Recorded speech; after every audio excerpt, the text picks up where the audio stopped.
नमस्कार मित्रों, आज की कहानी पागल बाबा का मंदिर सच्ची कहानी है।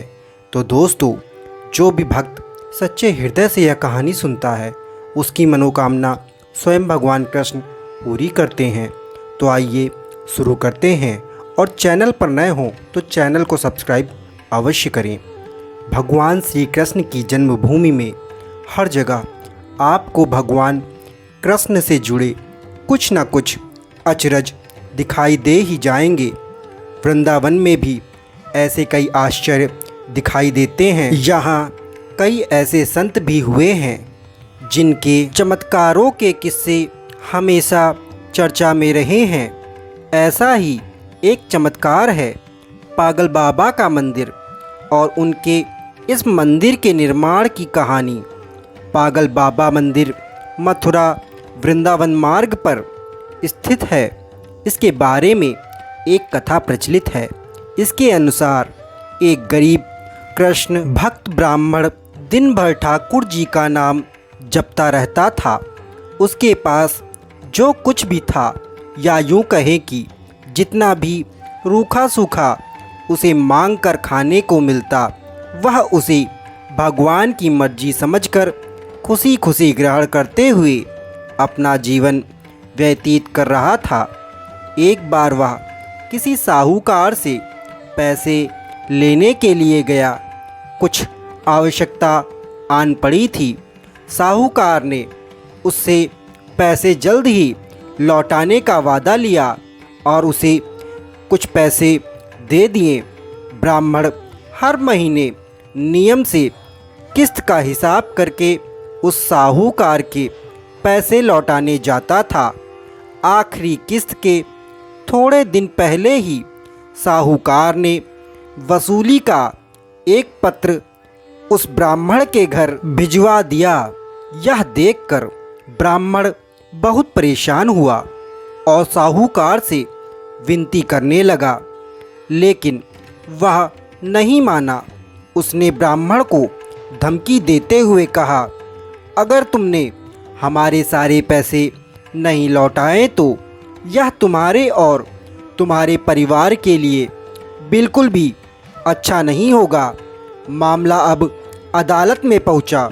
ब्राह्मण ने जज लीलानंद ठाकुर से अनुरोध करते हुए कहा कि एक किस्त के अलावा उसने साहूकार का सारा कर्ज अदा कर दिया है। यह साहूकार झूठ बोल रहा है।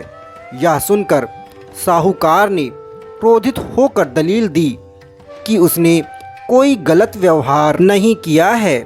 साहूकार ने कहा, जज साहब, जिस किसी के भी सामने इस आरोपी ब्राह्मण ने धन लौटाया हो उसे अदालत में पेश किया जाए। इतना सुनकर ब्राह्मण सोच में डूब गया, क्योंकि उसका कोई भी गवाह नहीं था। अब उसे कुछ सूझ नहीं रहा था। ब्राह्मण को भगवान की याद आई और गवाह के रूप में उसने भगवान कृष्ण का नाम लिया। यह देखकर जज को बहुत गुस्सा आया और उन्होंने सोचा, यह ब्राह्मण अब अदालत का समय बेकार कर रहा है। लेकिन अब जज कुछ हैरान हुए और कुछ देर बाद में ब्राह्मण से उनके गवाह का पता मांगा और ब्राह्मण के कहने पर एक नोटिस बांके बिहारी के मंदिर में भेज दिया। समय बीता और पेशी की अगली तारीख आई और पेशी के तारीख पर एक बूढ़ा आदमी कोर्ट में पेश हुआ और ब्राह्मण की तरफ से गवाही देते हुए बोला कि जज साहब, जब ब्राह्मण साहूकार के पैसे लौटाता था तब मैं हमेशा उसके साथ ही होता था। जज साहब के पूछने पर उस बूढ़े आदमी ने रकम वापस करने की हर नियत तारीख को कोर्ट में मुंह जबानी बताया, जैसे उसे सब कुछ एक एक तारीख हिसाब से याद हो। साहूकार के खाते में भी बूढ़े आदमी द्वारा बताई गई रकम की तारीख भी सही निकली। साहूकार ने राशि तो दर्ज की थी, लेकिन नाम फर्जी लिखे थे। अब जज साहब ने उसके सारे खाता बही की जांच वहीं अदालत में करवाई तो जांच में सामने आ गया कि यह साहूकार ने सब फर्जी नाम से रुपये चढ़ाए हैं और कई गरीब लोगों के साथ भी यही धोखा किया है। उसके आधार पर जज साहब ने ब्राह्मण को निर्दोष करार दे दिया और साहूकार को 2 साल की कैद और जुर्माना लगाया। और इतने ही देर में वह बूढ़ा आदमी कहीं चला गया था। ऐसा लग रहा था कि वह अचानक अदृश्य हो गया है। लेकिन जज अब तक हैरान थे कि इतना बूढ़ा आदमी इतनी तारीखें कैसे याद रख सकता है। जज ने उसके बारे में उस ब्राह्मण से पूछा कि यह बूढ़ा आदमी कौन है, तुम्हारा कौन लगता है? तो ब्राह्मण ने उत्तर दिया कि वह सब जगह रहता है, लोग उन्हें श्याम, कान्हा, कृष्ण आदि नामों से जानते हैं। इसके बाद जज ने फिर से उससे पूछा कि वह बूढ़ा आदमी कौन था। फिर ब्राह्मण ने कहा, जज साहब, मैं भगवान कृष्ण को अपने मित्र के रूप में लगभग 20 सालों से पूजता हूँ, उनकी दिन रात सेवा करता हूँ और वह मुझे साक्षात दर्शन भी देते हैं। मैंने ही उनसे विनती की थी कि वे अदालत में आकर मेरी तरफ से गवाही दें, लेकिन जज साहब को अभी भी यकीन नहीं हुआ। वो मानने को तैयार ही नहीं थे। यह असंभव है, ऐसा हो ही नहीं सकता। यह सोचते हुए ही उनकी रात भी बीत गई और जज साहब सोए ही नहीं। जज बड़ी हैरानी हुई कि उनके मन में सवाल आ रहे थे कि आखिर वह आदमी कौन था। इसी पहेली को सुलझाने के लिए जज साहब अगले दिन ही बांके बिहारी मंदिर में पहुँचे। वह जानना चाहते थे कि आखिर बीते दिन जो आदमी अदालत में आया था वह कौन था। मंदिर के पुजारी से जब जज ने पूछा तो उन्होंने बताया कि जो भी चिट्ठी पत्री यहाँ आती है उसे भगवान श्री कृष्ण के चरणों में रख दिया जाता है। जज साहब ने उस बूढ़े आदमी के बारे में भी पूछा, लेकिन पुजारी ने कहा ऐसा कोई भी आदमी यहाँ नहीं रहता है। ये सब बातें सुनने के बाद जज को लगा कि वह अब नहीं जान पाएगा कि भगवान के चरणों से किस बूढ़े ने चिट्ठी पढ़ी और गवाही देने आया। क्या वह स्वयं भगवान श्री कृष्ण ही रहे होंगे? यही सोच रहा था।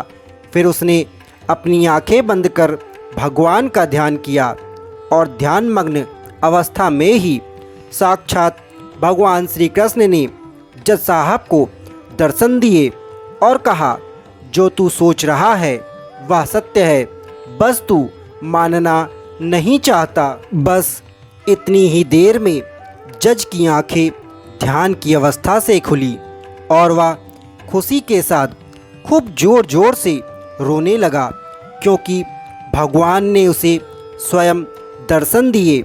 इस घटना का जज पर इतना असर पड़ा कि उन्होंने अपने पद से इस्तीफा दे दिया और घर परिवार भी छोड़ दिया और स्वयं एक संत बन गए।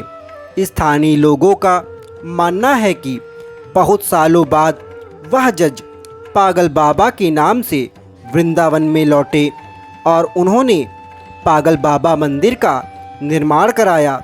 तब से यह पागल बाबा मंदिर के नाम से प्रसिद्ध है। इस मंदिर के निर्माण के बारे में एक और प्रचलित मान्यता यह भी है कि जब जज को पता लगा कि उनके सामने साक्षात श्री कृष्ण ही कोर्ट में पेश हुए थे, तब से वह भगवान श्री कृष्ण को ढूंढने के लिए इतने अधीर हो गए कि अपनी सुध बुध खो बैठे थे। इस घटना ने उन्हें पागल सा कर दिया था।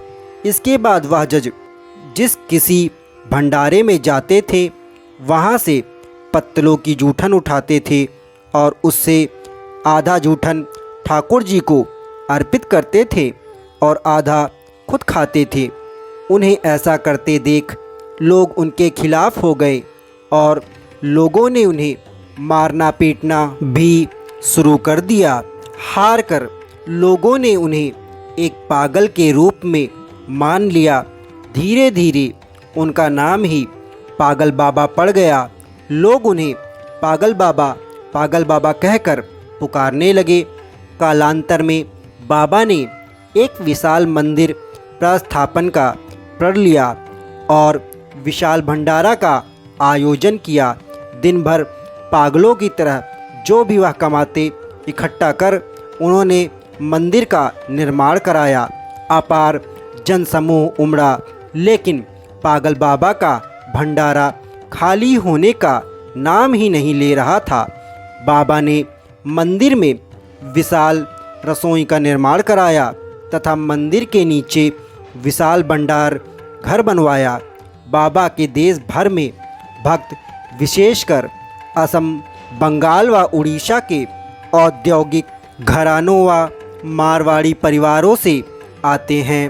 बाबा मूल रूप से सापट ग्राम असम से थे और वहाँ भी उनका एक विशाल मंदिर है।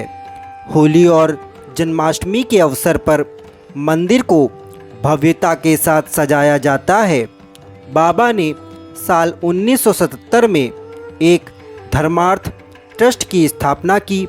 बाबा के आदेश पर बने अस्पताल में बिना सरकारी मदद के जनरल ओपीडी, आँखों का अस्पताल, आयुर्वेदिक, होम्योपैथिक विभाग पागल बाबा महाराज के भक्त परिवारों के सहयोग से आज भी चल रहे हैं। हाल ही में कोरोना जैसी महामारी से परेशान लोगों के लिए ऑक्सीजन प्लांट लगाने व ऑक्सीजन सिलेंडर की निर्भरता खत्म करने के कार्य किए गए थे। दोस्तों, यह तो सत्य ही है कि आप अगर किसी चीज़ की खोज या प्राप्ति के लिए पूरी शिद्दत और मेहनत के साथ लग जाते हैं और किसी भी चीज़ की परवाह किए बिना अपने लक्ष्य की ओर डटे रहते हैं तो सफलता अवश्य मिलती है। यह तो सत्य ही कहा गया है कि ढूंढने से तो भगवान भी मिल जाते हैं। बस दिल में श्रद्धा और सबूरी होना बहुत ज़रूरी होता है। तो दोस्तों, आशा करते हैं यह सच्ची कहानी पागल बाबा का मंदिर आपको पसंद आई होगी। यदि पसंद आई हो तो चैनल को सब्सक्राइब अवश्य करें और बेल नोटिफिकेशन को ऑन करें ताकि इसी प्रकार की कहानी आप तक पहुंच सके। तो बोलिए राधे राधे।